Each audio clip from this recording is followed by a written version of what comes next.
तो भाई साहब, सनी देओल की फिल्म जाट जो 10 अप्रैल को सिनेमाघर में रिलीज हुई थी ना, उसने सिनेमाघर में आग लगा रखी है। सिर्फ 4 दिन में इस फिल्म ने 40 करोड़ से ज़्यादा कमा लिए हैं। और ये फिगर इसलिए इतना बड़ा है क्योंकि इस फिल्म ने बाकी बॉलीवुड की मूवीज़ की तरह कॉर्पोरेट बुकिंग और फेक पीआर का सहारा नहीं लिया है। फिल्म को लोग जो है ना वो बहुत पसंद भी कर रहे हैं, खासतौर पर सनी देओल के एक्शन और फिल्म की कहानी को। लेकिन जहां पूरा इंडिया इस मूवी को पसंद कर रहा है, वहीं अब सोशल मीडिया पर कुछ तमिलियंस बॉयकॉट जाट ट्रेंड कर रहे हैं और इस फिल्म को बॉयकॉट करने की डिमांड कर रहे हैं। हालांकि अब सोशल मीडिया पर जाट को बॉयकॉट करने की मांग चल रही है। सोशल मीडिया अकाउंट एक्स पर बॉयकॉट जाट मूवी ट्रेंड कर रहा है। और ऐसा ना इसलिए हो रहा है क्योंकि आंध्र प्रदेश के डायरेक्टर और सनी देओल की जो फिल्म है जाट, इसके अंदर LTT यानी कि लिबरेशन तमिल टाइगर इलम, इसको एक टेररिस्ट ऑर्गेनाइजेशन के रूप में दिखा दिया गया है। इसमें जो मेन विलेन है ना राणा तुंगा, उसका रोल रणदीप हुड्डा निभा रहे हैं और इसको एक टेररिस्ट ग्रुप के लीडर के रूप में दिखाया गया है।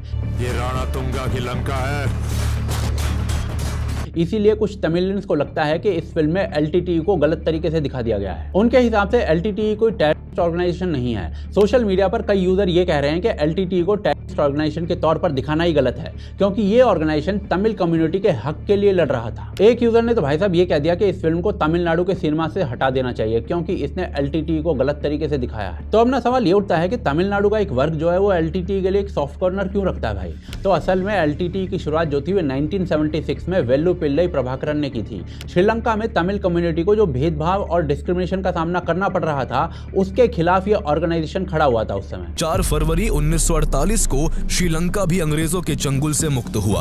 आजादी से पहले श्रीलंका में मेजॉरिटी पॉपुलेशन सिंगलियों की थी, लेकिन अंग्रेजों के राज में वहां तरक्की तमिलों ने की थी, जो कि माइनॉरिटी में थे। ब्रिटिशर्स के साथ अच्छे रिलेशंस और इंग्लिश में अच्छे होने की वजह से तमिल गवर्नमेंट इंस्टीट्यूशन में हायर रैंक्स पर काबिज थे और आजादी के समय सिविल सर्विसेज के लगभग 30% पदों पर तमिल नौकरी कर रहे थे। सिंगलियों को ये सब खटकता था और जैसे ही श्रीलंका ब्रिटिशर्स से आजाद हुआ, सिंगलियों ने अपनी सरकार बनाते ही धीरे धीरे तमिलों के अधिकार छीनने शुरू कर दिए। साल 1956 में सिंहल ओनली एक्ट लाया गया, जिसके चलते सिंहली को श्रीलंका की एकमात्र ऑफिशियल लैंग्वेज डिक्लेयर कर दिया गया, जिसके चलते काफी तमिलों को नौकरी से हाथ धोना पड़ा। श्रीलंका की सरकार ने फिर 1971 में पॉलिसी ऑफ स्टैंडर्डाइजेशन के जरिए हायर स्टडीज के लिए भी यूनिवर्सिटीज की mostly seats indirectly singly students के लिए रिजर्व कर दी। सरकार की ओर से लगातार लिए जा रहे इस तरह के फैसलों से तमिलों का हौसला टूटने लगा था। LTT का टारगेट था कि जो तमिल लोग श्रीलंका के अंदर रह रहे हैं ना, उनके लिए एक सेपरेट स्टेट बना देना, जिसको कहा जाएगा तमिल इलम।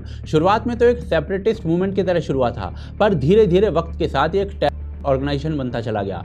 LTT ने टिपिकल टेररिस्ट टैक्टिक्स अपनाए थे, चाहे वो टारगेटेड असैसिनेशन हो या फिर सुसाइड बॉम्बिंग्स। इनफैक्ट LTT ने कई डेडली बॉम्ब किए थे। सबसे बड़ी बॉम्बिंग 1991 में हुई थी, जब LTT ने Indian prime minister Rajiv Gandhi का असैसिनेशन कर दिया था। उसके बाद 1993 में श्रीलंका के प्रेसिडेंट राणा सिंघे प्रेमदासा को भी सुसाइड बॉम्बिंग से मार दिया था। ये ऑर्गेनाइजेशन सिर्फ पॉलिटिकल लीडर्स को टारगेट नहीं करता था, बल्कि सिविलियंस को भी मास के जरिए मार रहा था। उन्होंने ट्रेन, बसेज और मार्केट प्लेसेस में भी ब्लास्ट किए थे, जिसमें बहुत सारे इनोसेंट लोग मारे गए थे। LTT के पूरे कैंपेन का मकसद जो था ना वो एथनिक क्लींजिंग था, क्योंकि वो सिंघलीज जो थे ना श्रीलंका में, उनको अपना दुश्मन मानता था, क्योंकि उनके अनुसार श्रीलंका में इसी कम्युनिटी ने तमिलियंस के साथ बहुत डिस्क्रिमिनेट किया था। इसीलिए LTT इनकी पूरी कम्युनिटी को ही खत्म करना चाह रहा था। और इसीलिए जो LTT है ना वो काफी सारे सिंघलीज विलेजेस को खत्म करता चला गया। एक काफी खतरनाक इंसिडेंट 1990 में अनुराधापुरा के बुद्धिस्ट टेंपल में हुआ था, जहां LTT ने सैकड़ों सिंघली सिविलियंस को मार दिया था। इसके अलावा LTT ने अपने रैंक्स में जबरन बच्चों को भी शामिल करना शुरू कर दिया था। उन्होंने 7-7 साल के छोटे बच्चों को उनके परिवार से छीनकर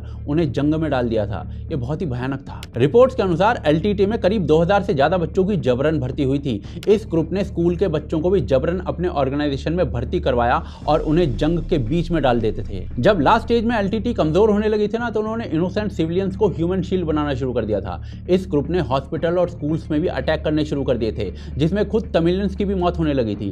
फंडिंग की बात करें तो इंटरनेशनल लेवल पर LTT ने अपना एक क्रिमिनल नेटवर्क भी चला रखा था। तमिल डायस्पोरा को अपने वायलेंस के लिए पैसे देने के लिए धमकाया जाता था। ये पूरा नेटवर्क टेरर और फियर के जरिए अपने इलीगल एक्टिविटीज को फंड करता था। LTT की जो इनकम थी ना वो भी बहुत बड़ी थी, और एक रिपोर्ट के मुताबिक LTT के एनुअल इनकम 200 से 300 मिलियन डॉलर के बीच में थी, जो इस ग्रुप को दुनिया के सबसे ज्यादा कमाई करने वाले ग्रुप में से एक बनाता है। उनके इनकम का मेजर हिस्सा उनके ड्रग बिजनेस से आता था, और इसीलिए दुनिया के बहुत से देशों ने, प्रिसाइजली कहें तो 30 देशों ने LTT को एक ऑर्गेनाइजेशन घोषित कर दिया है, चाहे वो यूनाइटेड स्टेट्स हो, कनाडा हो या फिर यूके हो। और इंडिया एलटीटी को बैन करने वाला पहला देश था। आज सभी सेंसिबल और ह्यूमैनिटेरियन लोग इस ग्रुप को टेररिस्ट संस्था मानते हैं, पर अभी जाट फिल्म में एलटीटी को ऑर्गेनाइजेशन के रूप में दिखाया गया है तो कुछ लोग इस पर काफी ट्रिगर हो चुके हैं। मुझे ये सही नहीं लगता है। बाकी आपको क्या लगता है? क्या ये सोशल मीडिया पे जो बॉयकॉट जाट का ट्रेंड चलाया जा रहा है ये जस्टिफाइड है? साथ ही साथ एलटीटी ग्रुप है या नहीं, कमेंट्स के माध्यम से जरूर बताएं। वीडियो को शेयर करें और चैनल को सब्सक्राइब करें। पुनः मिलते हैं अगले वीडियो में।